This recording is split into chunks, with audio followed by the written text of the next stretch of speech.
यदि आपने प्रूफिन capital service के बारे में नहीं सुना, यदि नहीं जानते इस कंपनी के बारे में, तो आज से जान लीजिए इस कंपनी के बारे में। ये कंपनी लॉन्ग टर्म में एक अच्छा खासा रिटर्न तो दे ही रही है। अभी इस कंपनी ने अपने फाइनेंशियल्स को डिस्क्लोज किया है, जिसमें बताया कि कंपनी को Q2 में 443% का मुनाफा हुआ है। इसकी वजह से इस कंपनी के शेयर को खरीदने की लूट मच गई है और इस कंपनी का शेयर प्राइस भी यानी कि भाव भी 10 रुपए से नीचे का है। तो बात आज करेंगे प्रूफिन कैपिटल सर्विस के बारे में। ये वीडियो सिर्फ एजुकेशनल पर्पज है, ना हम कोई भी स्टॉक खरीदने की सलाह देते हो ना ही बेचने की। प्रूफिन कैपिटल सर्विस एक नॉन बैंकिंग फाइनेंशियल कंपनी है, लोन्स देती है इंडिविजुअल्स को, बिजनेस को। और आज के दिन यदि आप देखेंगे तो शेयर प्राइस 10 रुपए से नीचे का है, 9.94 का, और आज भी 9 रुपए के हिसाब से तो इस कंपनी ने आज भी अच्छा रिटर्न निकाल के दिया। इस कंपनी का रिटर्न था 2.47% का। लेकिन जो सारी खेल होता है, कहानी होती है, वो लॉन्ग टर्म में पता चलती है, 1 साल, 3 साल और 5 साल में। तो प्रूफिन कैपिटल सर्विस ने जब मार्केट डाउन था पिछले साल, उस साल भी इस कंपनी का रिटर्न बहुत ही शानदार था। जिन्होंने पैसा भी लगाया होगा उनको भी उम्मीद नहीं हो गई कि ये कंपनी इतना ज्यादा रिटर्न निकाल के देगी सिर्फ 1 साल में। इस कंपनी का 1 साल में रिटर्न रहा 256% का, यानी आज से ठीक 1 साल पहले इस कंपनी का जो शेयर प्राइस था वो था ₹2.79 का, जो आज के दिन है ₹9.94 का। आज भी महंगा नहीं है, 10 रुपए से नीचे का ही है। लेकिन 5 साल में इस कंपनी ने अपने शेयर होल्डर्स को माला माल कर दिया।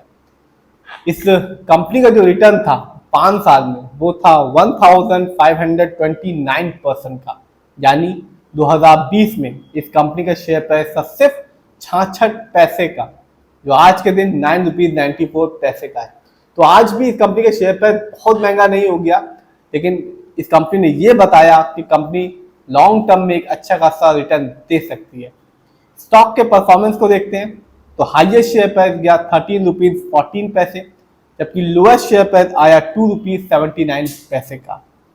फंडामेंटल्स की बात करें और देखें तो कंपनी का मार्केट कैप है 2.87 करोड़, बहुत ही स्मॉल कंपनी है, स्मॉल कैप की कंपनी है।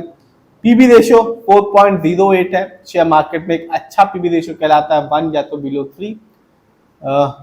इंडस्ट्री पी की बात की जाए तो कंपनी का जो इंडस्ट्री पी है वो है 27.34, एक अच्छा खासा इंडस्ट्री पी कहा जाएगा, क्योंकि शेयर मार्केट में एक अच्छा इंडस्ट्री पी होता है 20 से लेकर 25 के बीच में।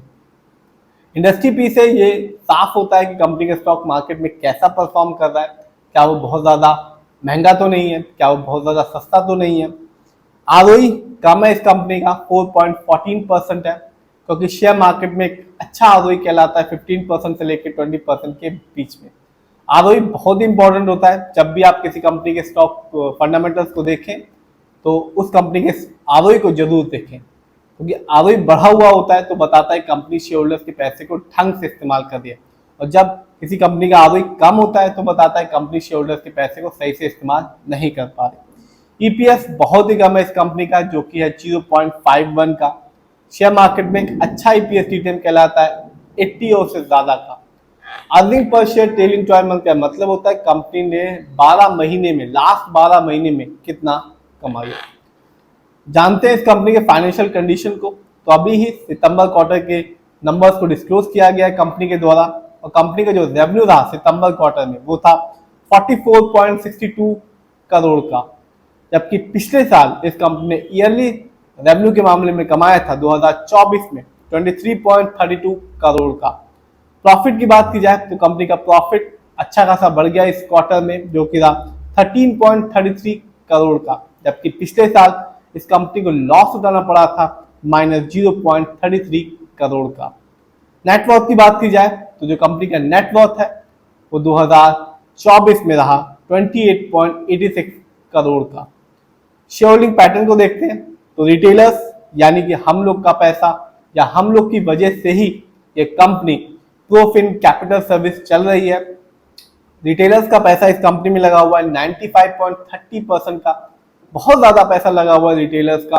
और जो प्रमोटर हैं यानी कि जो इस कंपनी के ओनर्स हैं उनका पैसा सिर्फ 4.36% का लगा हुआ है। तो आप कह सकते हैं कि कंपनी सिर्फ रिटेलर्स के दम पे ही चल रही है, यानी कि हम लोग के दम पे, शेयर होल्डर्स के दम पे, या उन्हीं के पैसे से चल रही है। प्रमोटर की होल्डिंग बहुत ही कम है, कह सकते हैं प्रमोटर ने अपना सारा पैसा इस कंपनी से निकाल दिया है।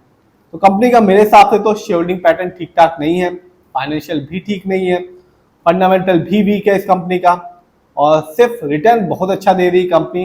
यदि 5 साल को देखूं तो 1500% से ऊपर का रिटर्न निकाल के दिया, 1 साल में 200% से ऊपर का रिटर्न निकाल के दिया। तो कंपनी पता नहीं कहाँ से रिटर्न निकाल के दे रही है, लेकिन इस कंपनी का फंडामेंटल वीक है, फाइनेंशियल भी वीक है, और शेयर होल्डिंग पैटर्न भी वीक है। फिर भी आप जिस भी कंपनी के शेयर को खरीदें, खुद रिसर्च करें, एनालाइज करें, अपने फाइनेंशियल एडवाइजर की राय लें, तभी अपना पैसा शेयर मार्केट में लगाएं।